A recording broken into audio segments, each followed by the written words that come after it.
Hello everyone, this is Erik, the Asian movie enthusiast.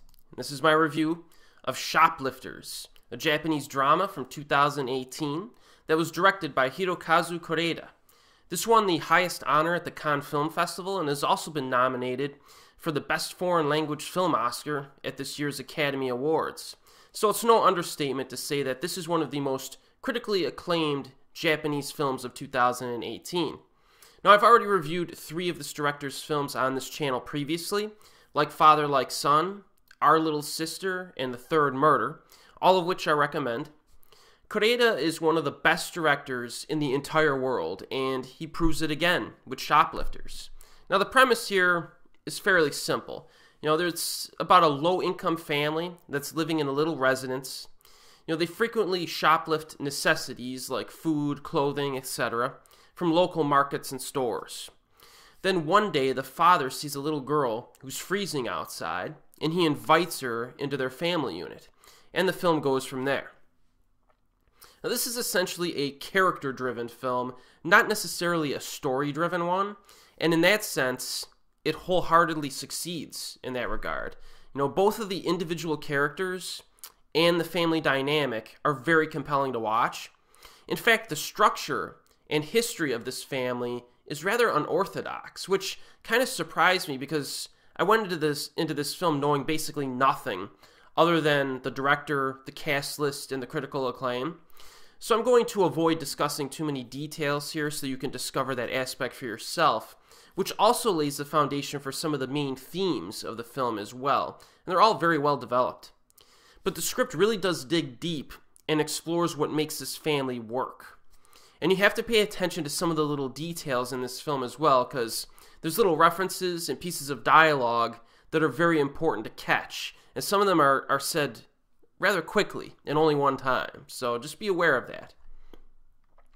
But one thing that kind of distinguishes Shoplifters from some of Koreeda's other works is the sheer amount of anxiety that I felt while watching this. There's plenty of pleasant moments to enjoy with these characters, but there's also a strong undercurrent of concern that I felt from start to finish. This movie gives the viewer a lot to worry about while they're watching it. So, for example, this is a family of shoplifters who are actually quite likable in other aspects of their lives. So you worry about them getting caught, and even more so, kind of like the negative impact that would have on their family unit. Also, the little girl comes from an abusive home, so you worry that she will be discovered by authorities and then forced to go live with her rotten biological parents again. So there's definitely a sense of unease that permeates the film. It kind of helps to keep it engaging and kind of on edge a little bit, even when you're having fun watching the family do their thing. One important skill of being a director is getting the best performances out of their actors. And I will say that Shoplifters is really kind of an absolute clinic on great naturalistic performances and acting. One of Koreeda's hallmarks is his handling of child actors, which at this point is just world class, and that continues here. The children in this film are fantastic. However, despite the fact that Shoplifters is loaded with solid acting, there is still one standout performance in this film for me personally. Sakura Ando is utterly phenomenal in this movie. I've been a fan of this actress since her supporting role in Love Exposure back in the day, and over the last decade, I have attempted to track down every single film that she's been in, that at least I could find, because she's a great actress. Her performance in Shoplifters, reaches heights that are rarely seen in movies. She's that good in this. Actors dream of giving a performance like this once in their entire career, and she did it in this movie. She has moments during the final half an hour specifically that are impossible to describe in words. She transcends acting. It stops to become acting after a while. She's that good in this. It's hard for me to really describe how good she is. In fact, I was fortunate enough to see this film in a cinema because it has limited screenings during this past few days. And there was another guy in the cinema who reacted to one of these scenes with Ando by saying, out loud to the screen, "This is damn good." I just started laughing. I was going to be like, that's right, man. That's my girl up there. But I didn't. But, like, she's really good in this. There's really not much to complain about regarding this film. You know, it did take about 20 minutes for it to really grab me. But to be fair, I watched this film in a state of exhaustion.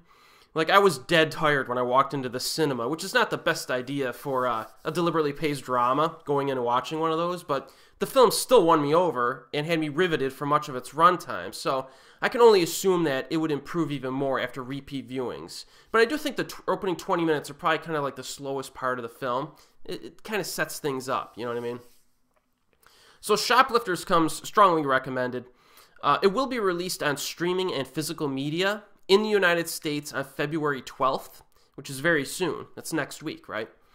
Definitely a must-see film if you want to keep up with contemporary Japanese cinema, which continues to be severely underappreciated on an international level, since Japan consistently produces high-quality dramas on a yearly basis. You know, I'll include a link in the description box below to my Japanese movie review playlist, which has a good number of such films that I recommend. Also, I've mentioned this before on my channel, but anyone who is interested in exploring Koreeda's filmography, and you should probably work in reverse chronological order, since his recent films like Our Little Sister and Like Father, Like Son are a bit easier for mainstream viewers to connect with when compared to some of his older stuff like Maborosi or Afterlife. But all of his films are worth watching, because I have yet to see one still that I have actively disliked. So, this guy's money. Koreeda's money.